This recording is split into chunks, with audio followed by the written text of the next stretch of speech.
अब तो महाराज सूत जी से 88,000 ऋषियों ने प्रश्न किया। अब बोले भगवान हमें यह कथा और सुना दो कि राजा परीक्षित किसके वंशज थे। कृष्ण कृष्ण महाबाहो भक्ताना भयंकरा तुम्हें को दई है माया पवर गोसी संस्कृते। अब भैया राजा परीक्षित के चरित्र की जब कथा की बात कही गई तो 88,000 ऋषियों के समक्ष बैठ कर के सभी ने विराजमान होकर के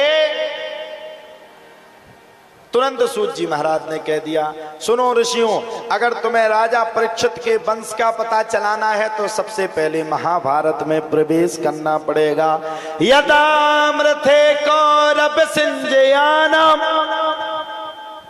वीरेश्वथो वीर गतिम गदेशु ब्रकोदरा वेद गदा विमर्शो भग्नोरुदंडे धृतराष्ट्र पुत्र भग्नोरुदंडे धृतराष्ट्र पुत्र।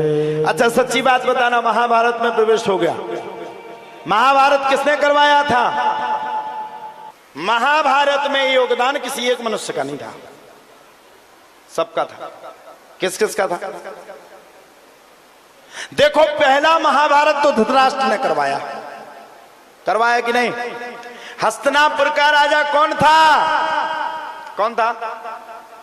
अच्छा, राजा जो कहेगा वही प्रजा करेगी कि नहीं करेगी? आप लोग बताओ, वही करेगी प्रजा की नहीं? हम सबको करना पड़ेगा, हम प्रजा है, नहीं कहता?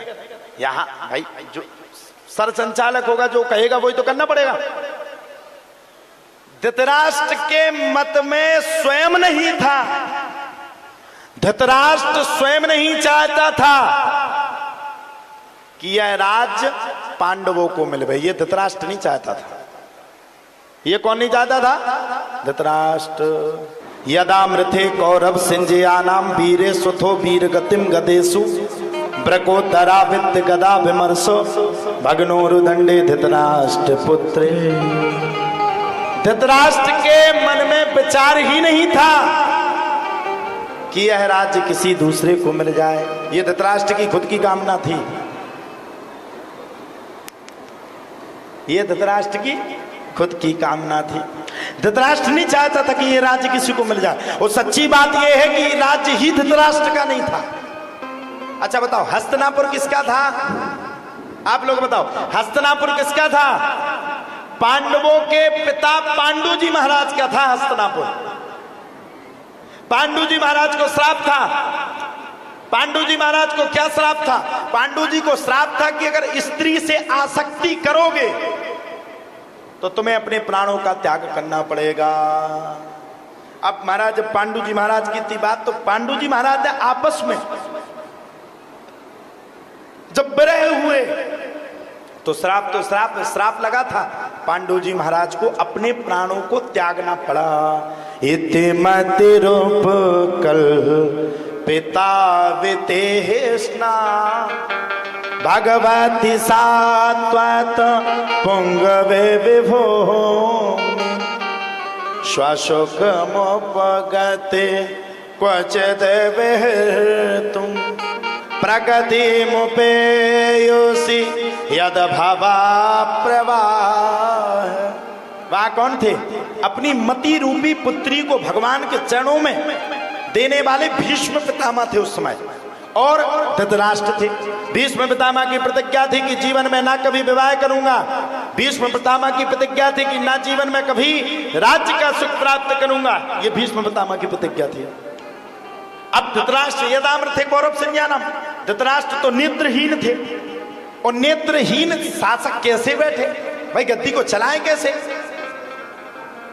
यदामृथे कौरव सिंजयानम वीरे स्वथो वीर गतिम गदेशु ब्रकोदरा वेद गदा विमर्शो भग्नोरुदंडे धृतराष्ट्र पुत्रे।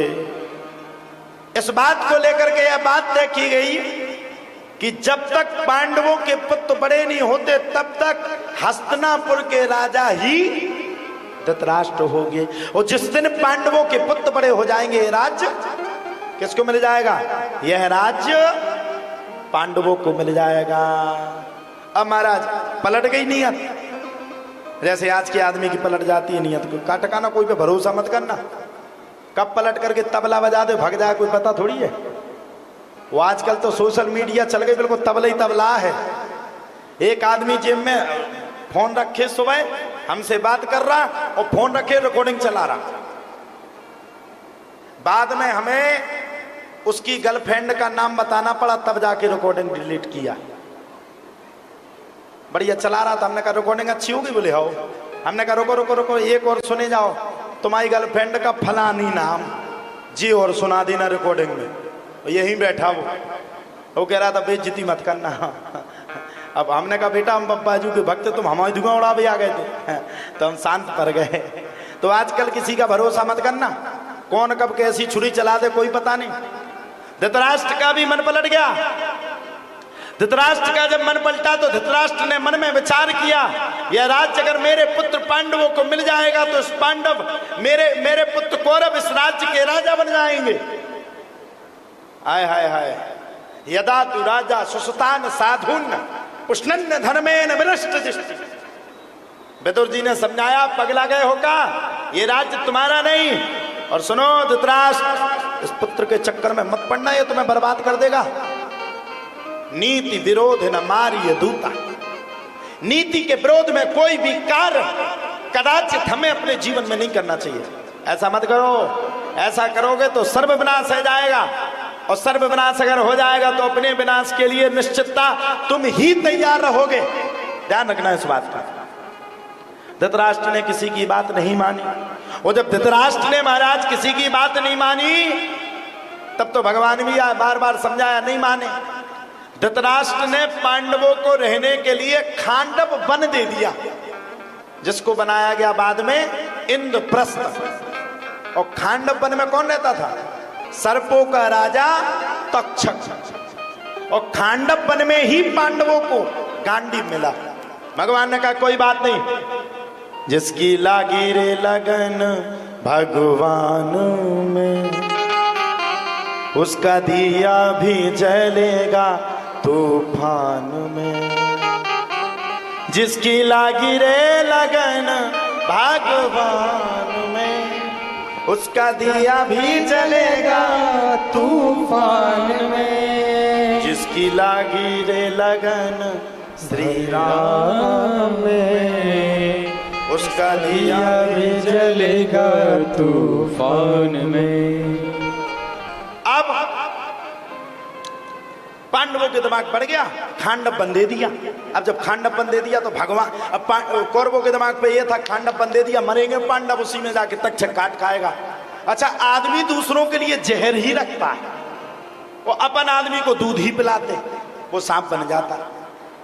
अब खांडव वन में पहुंचे। अब खांडव वन में कौन था? तक्षक। तक्षक एक ऐसा सर्प था कि जिसके बांस आने मात्र से आदमी मर जाता था, उसका नाम था तक्षक।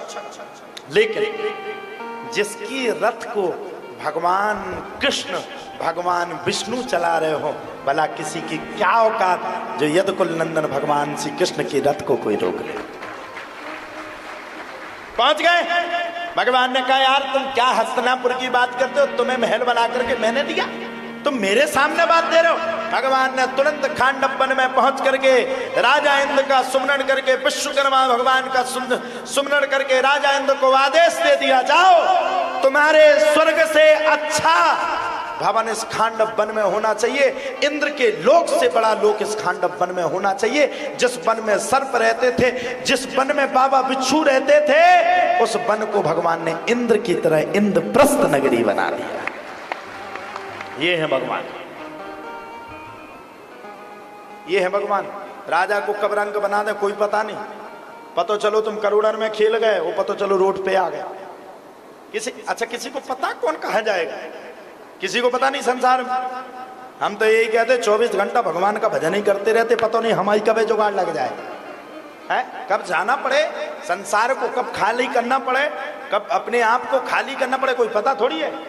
इसीलिए तो हम रोज कहलाते हैं, ओ पापी मन कर ले भजन, मौका मिला है तो कर ले जतन, बाद में प्यार पछताएगा जब पिंजरे से पंछी निकल जाएगा, जब पिंजरे से पंछी निकल जाएगा।